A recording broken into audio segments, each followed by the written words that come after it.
Hello everyone, welcome to the final episode of Let's Get Bored. In the third episode, we examined how various artists depicted boredom in paintings, especially the boredom of travelers. In this episode, we will explore bored characters in literature. I would like to begin with one of the oldest bored characters, to whom Soren Kierkegaard refers in his book Either or, when he articulates his theory of boredom. Adam was bored because he was alone. Therefore, Eve was created. Since that moment, boredom entered the world and grew in quantity in exact proportion to the growth of population. Adam was bored alone. Then Adam and Eve were bored together. Then Adam and Eve and Cain and Abel were bored en famille. After that, the population of the world increased, and the nations were bored en masse. Although there is no proof that biblical figures suffered from boredom, because a word for boredom did not exist in text, Kierkegaard used this example from cultural mythology to explain how old human boredom is. As mentioned in our previous episodes, the history of boredom is ambiguous. There is a wide range of literature on the etiology of the subject and its kinship to other feelings, most notably idleness. What strange folly to beguile the tedious hours like this, all day before my inkstone, jotting down at random the idle thoughts that cross my mind, says 14th century Buddhist monk Yoshida Kenko in his famous book Essays in Idleness. He suggests that a combat of ideas with someone would be the best way to overcome boredom of idle hours. The Sumerian epic of Gilgamesh, dating back to 2700 BC, tells the tale of Mesopotamian king of Uruk, part god, part human Gilgamesh, who is bored and oppressed by idleness.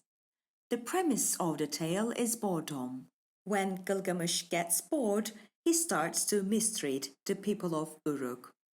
As you might remember from our second episode, Kierkegaard was the one who linked boredom to violence. Perhaps he was partially right. The gods see the king's ill deeds and they ask themselves, what is the best way to cure the king's boredom?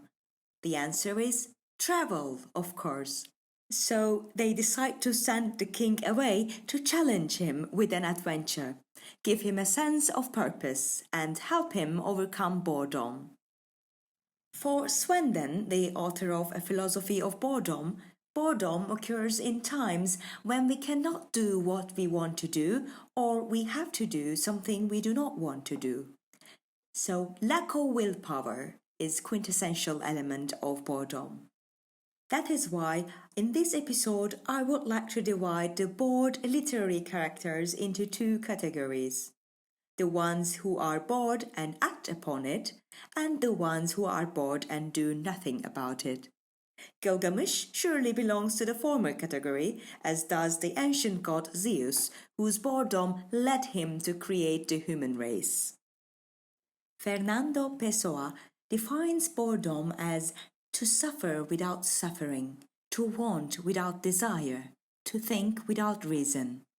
In his unfinished novel Buva et Pécuchet, Flaubert developed two characters who also fit the first type of boredom. Their insane pursuit of studying everything is driven by boredom, but they seek knowledge mindlessly, as in Pessoa's definition. They think without reason, they inquire without desire, so they wander aimlessly from one catastrophe to another, which makes the readers feel like they are drowning in a randomly compounded encyclopedia. Grigory Pichorin, the protagonist of Lermontov's A Hero of Our Time, also exemplifies the first type of boredom.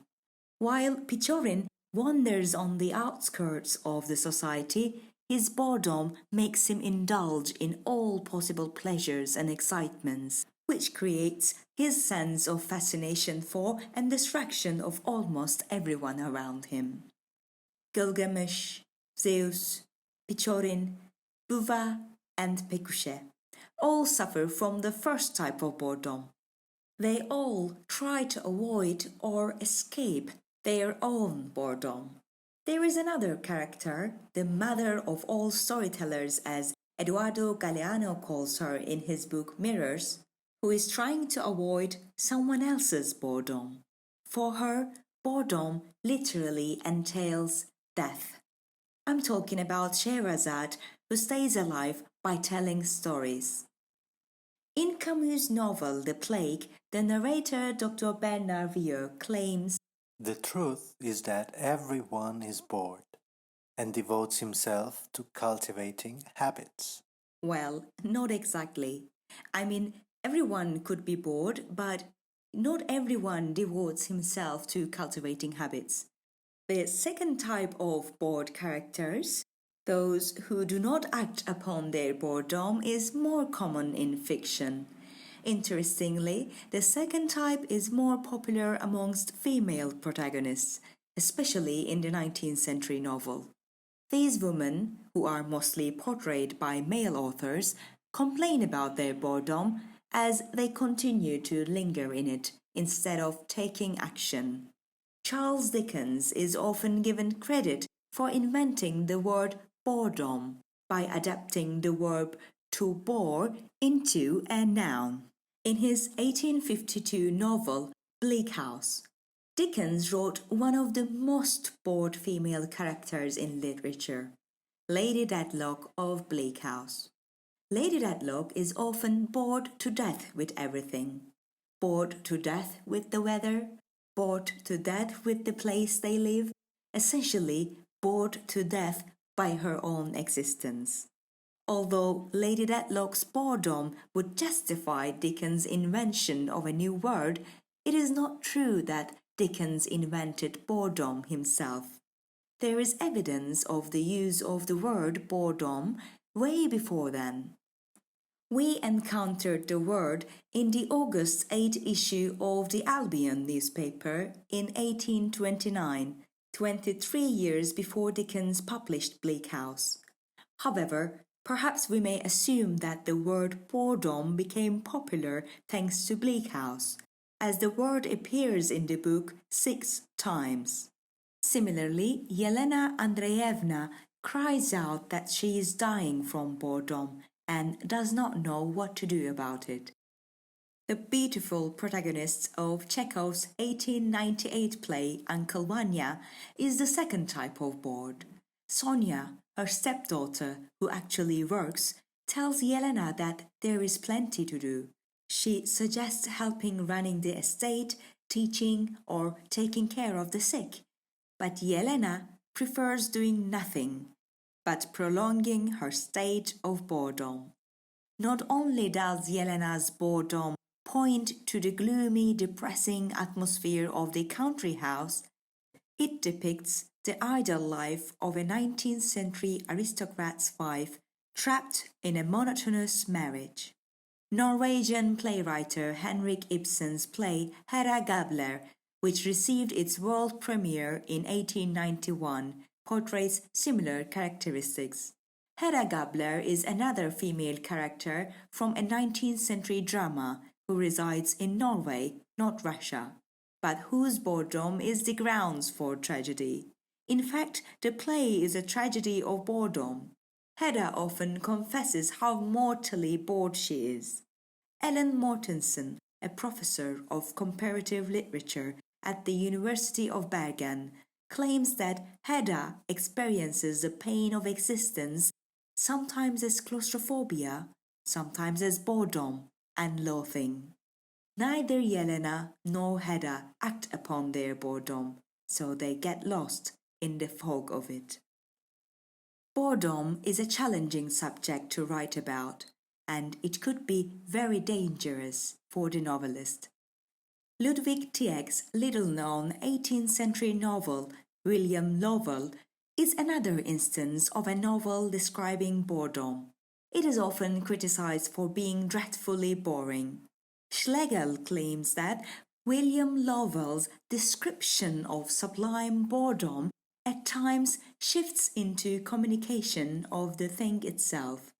Another example of this situation occurs in Ivan Goncharov's Oblomov, which was first published in 1859.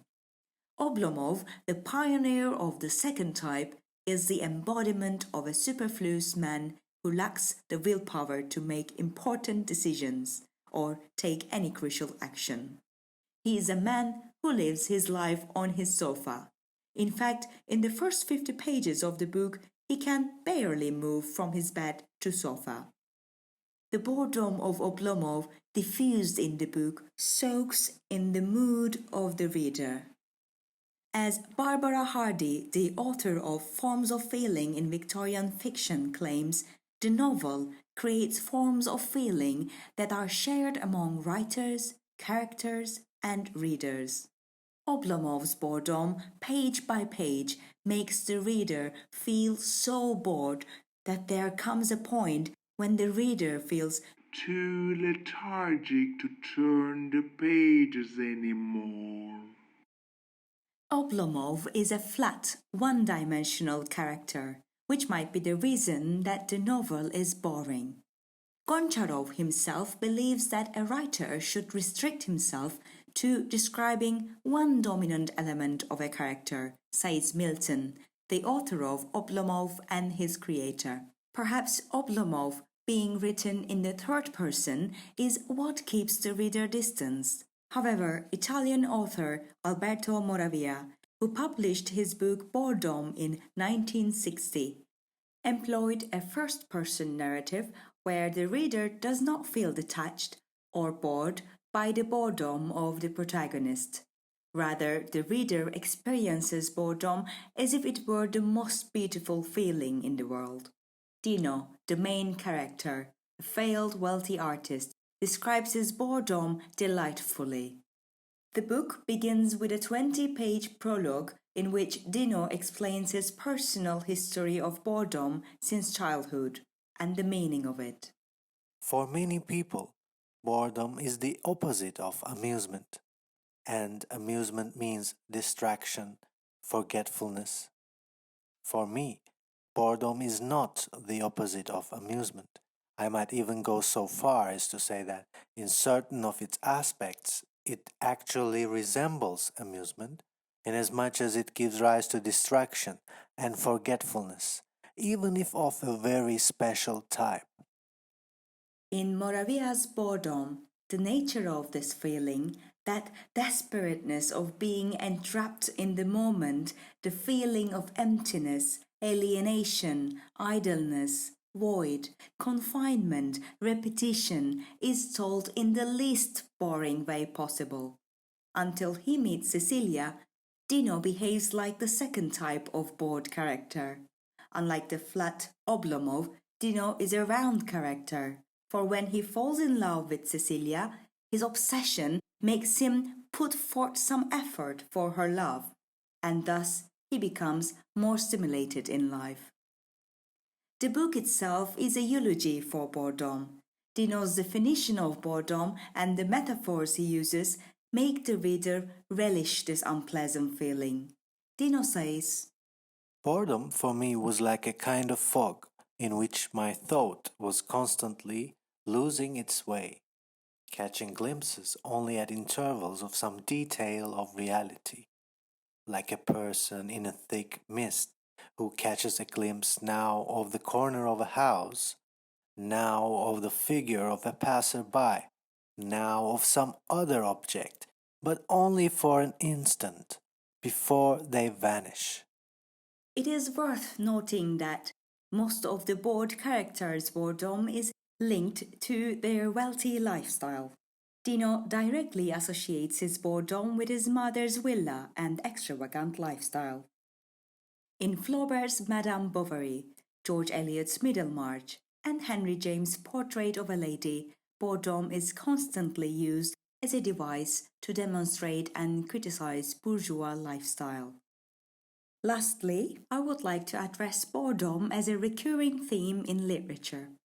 For instance, Samuel Beckett's works such as Endgame, Waiting for Godot, Mercier and Camille are all saturated with boredom.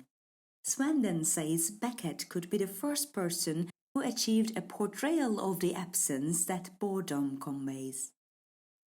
Jean-Paul Sartre's Nausea, Albert Camus' Stranger, Knut Hamsun's Hunger, Fernando Pessoa's The Book of Disquiet. All of these novels aestheticize existential boredom. I will end this 4-episode journey to the heart of boredom by saying that I have always believed there is something enchanting about moments of boredom. An invisible strength that forces the person to be there. To me, that moment contains a conspicuous secret, shared with the essence of life itself. I would like to remind you that, in the beginning, there was boredom. In the end, no doubt, there will be more. Thank you for listening.